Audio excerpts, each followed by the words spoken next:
porque yo sé los planes que tengo para ustedes, declara el Señor, planes de bienestar y no de calamidad, para darles un futuro y una esperanza. Jeremías 29:11. Este pasaje es un pasaje bíblico muy popular y su popularidad se basa en su aparente mensaje.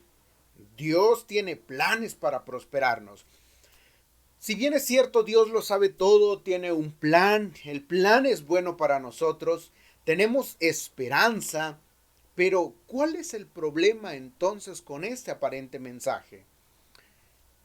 Vamos a ver dos problemas. Uno, el primer problema con el que se topa este aparente mensaje es el contexto de este pasaje bíblico.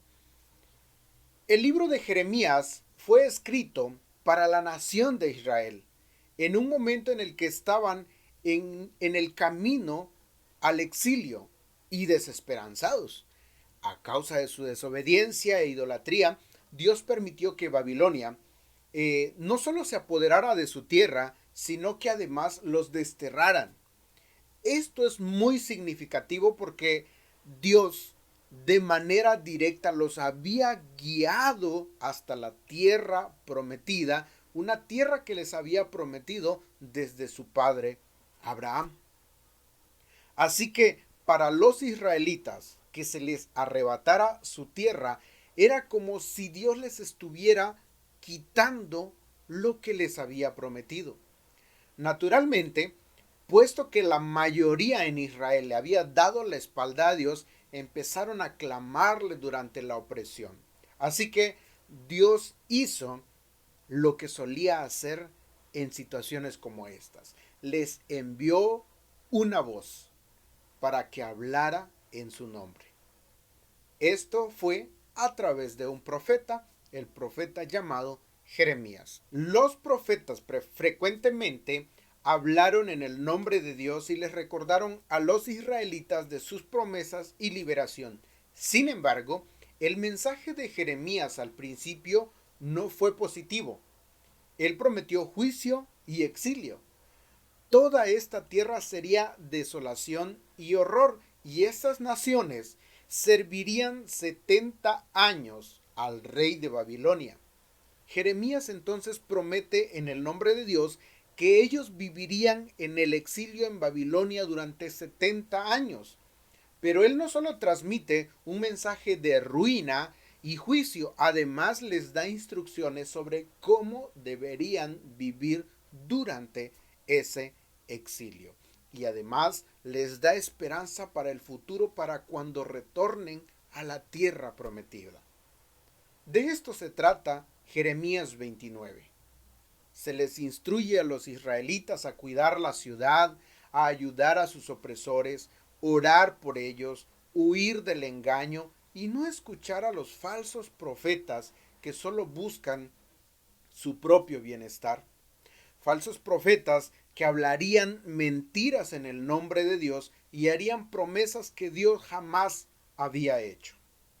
El punto es que si nosotros reclamamos que Jeremías 29:11 es una promesa directa para nosotros, déjame decirte entonces que también deberíamos reclamar la promesa que Jeremías hizo en el capítulo 25 y su versículo 11.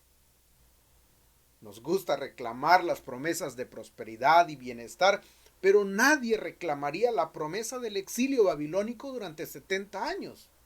Y así no funciona. El segundo problema con el que se topa la falsa idea de prosperidad o la errónea idea de prosperidad en este pasaje es las consecuencias que éste conlleva. Al pensar que la promesa es para nosotros, tendremos una idea equivocada sobre lo que Dios promete y sufriremos las consecuencias de tal idea. Si leemos este versículo como una promesa personal de prosperidad, cada uno de nosotros llegará a su propia conclusión de lo que significa prosperidad. Y diremos, después de todo, si Dios me está prometiendo que Él tiene planes para prosperarme, entonces su plan debe complacerme a mí.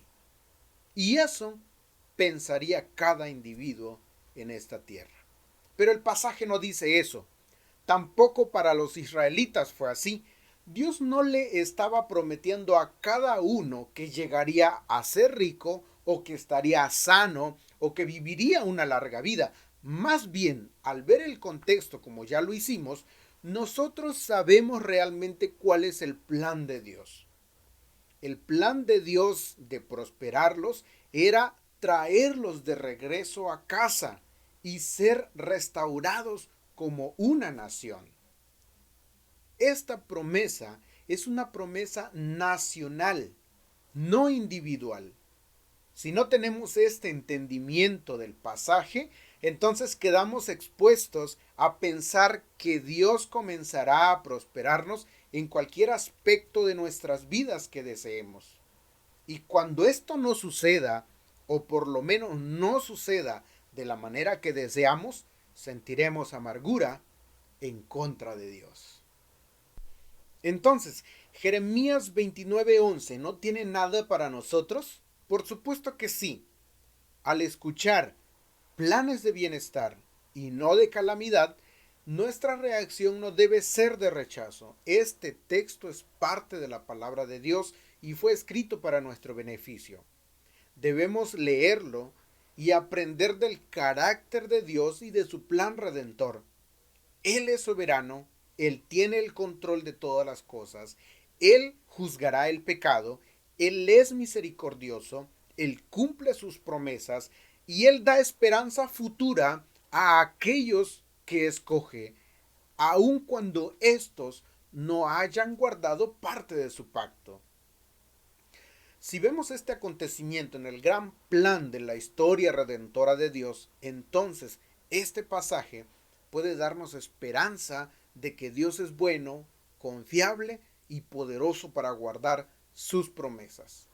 Más todavía, podemos regocijarnos en que hemos visto sus promesas cumplidas en Jesús, quien es la prosperidad en sí mismo y que más que cualquier otra cosa, se ofreció a sí mismo como ofrenda por nuestros pecados. Dios proveyó a Jesús y Él es suficiente. Como conclusión, tomar algo que Dios dijo y decir que dice otra cosa es una característica de los falsos profetas que hicieron falsas promesas en el nombre de Dios. Si queremos hablar acerca de la providencia de Dios, debemos buscar aquellos versículos que son más claros en cuanto a qué y cómo Dios provee. Por ejemplo, Hebreos 1:3 y Colosenses 1:17 nos dicen que la providencia de Dios se ve en que Él constantemente sostiene el universo, es decir, sustenta el universo para que continúe existiendo. Mateo 6:11 y Filipenses 4:19 nos dicen que Dios provee para suplir nuestras necesidades diarias. La provisión más grande de todas no se encuentra en una cosa, sino en una persona. Si necesitamos ver la mano providencial de Dios, solo tenemos que mirar hacia la cruz y observar cómo Él proveyó el regalo más grande de todos. Jesús se humilló a sí mismo y se convirtió en un siervo de los hombres.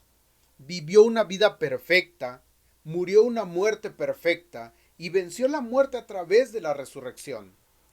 No hay esperanza más grande que podamos tener para nuestro futuro que Jesucristo.